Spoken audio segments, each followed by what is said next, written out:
shooting documentaries over the past 2 decades, I think I might have finally narrowed down my perfect documentary camera setup. It's tiny, it's compact, I don't need a gimbal, it does just about everything I need, and what's even better is we're giving it away.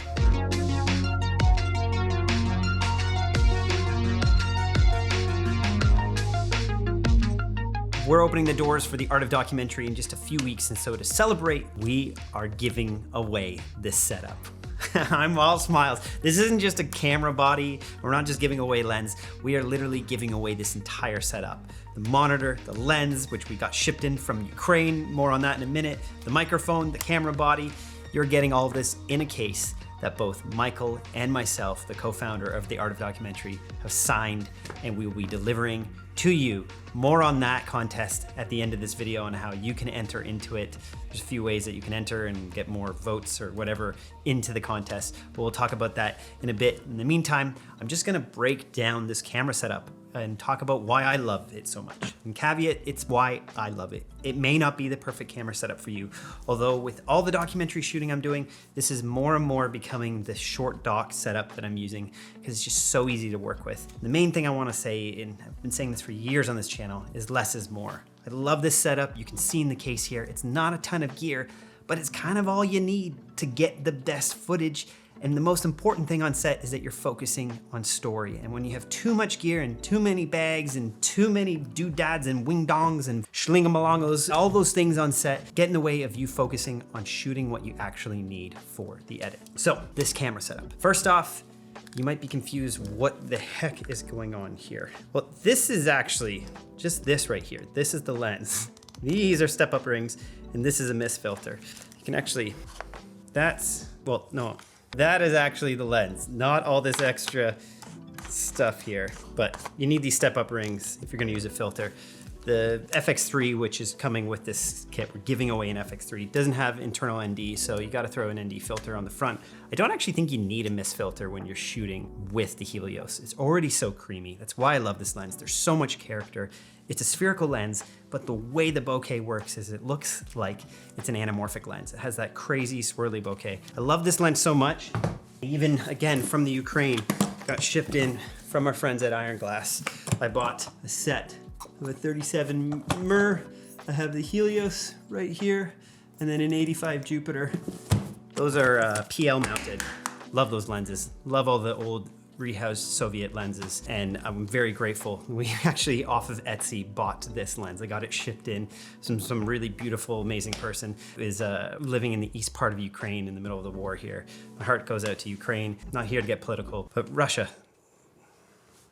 what are you doing? Back to the camera setup.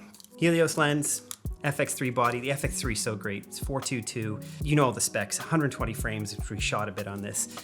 It does everything we need. I mean, this body is so incredible that Michael, co-founder of AOD, he shot an entire HBO pilot, like a half-an-hour TV show on the FX3, and it performed amazing. It's incredible what he was able to get out of the camera, and he got to work with director Derek Cinefrans. Pretty impressive stuff. And this is the camera you'll be winning. Also, we have the Deity S-Mic 2S on here. This is a shorter shotgun. There is other shotguns that will get a more larger range of sound, or fidelity rather, but this is great because you can fit this in any case and it won't ever get in a wide angle. If you're ever on like a 16 mil, sometimes the mics start to get in the way. Then I have my Action 5 on here, compact little 5-inch monitor.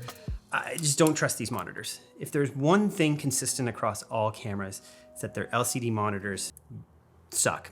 They just suck. I mean, comment below if there's an LCD monitor that you like that it doesn't come on a red camera. But these monitors, they should be used for menus, and that is it. If you're trusting it for focus or exposure, you're asking yourself for a world of pain in post-production. Don't make that mistake. Get a field monitor, or at least get a loop so you can really see what's going on the back of your camera. And I have this little bracket thing. I don't know the name of this. I think they're sometimes called ultralights. I think this one is small rig. I just throw it on the back of the top handle, which is why you want a top handle. I did a whole video about mirrorless camera setups, and I have a new one coming out about getting the most smooth handheld footage. And what's so incredible and why I really do believe in the FX3 is its active image stabilization. You can see here on the Helios lens, this is a 58mm lens. And when you crop in with the active image stabilization, it then makes it like a 66mm lens. That's crazy for handheld. But you can see this footage looks like it's practically on a gimbal. And all I'm doing is hanging out the back of my car, holding this with one hand for these shots. And you can see how smooth the footage is. Also, huge shout out to Andrew Alexander, the runner in this footage. I'm shooting a little mini documentary about him with Mike. Andrew's insane. He did a workout and was doing like 3 minute per K for 10K and barely broke a sweat. I mean, I'm lucky if I can run a 5K at 4 minute per K, and he made it look easy. It was beautiful filming him. He has an incredible running gait, and I can't wait to film the rest of that little mini doc. We're shooting that entirely on this and trying to almost do it exclusively on the Helios lens. We did a couple shots on the 24mm. That was mostly because it wouldn't be a running shoot unless Mike jumped on a bike and with one hand off the side filmed some of this. It's incredible what Mike can do on bicycles. He's done it in a lot of his films. We shot S-Log3 and threw the MB Sony CineLut V2 on there. You can get version 2 at checkout for Art of Documentary. Speaking of Art of Documentary, we're opening the doors in just a few weeks from now. We only open it twice a year. This is our online academy. I talk about it all the time. I won't say much more besides the fact that we have almost 4,000 filmmakers and people releasing their first films. It's the complete guide to your filmmaking journey, whether it's making a film or increasing your business, getting new clients, shooting that film of your dreams.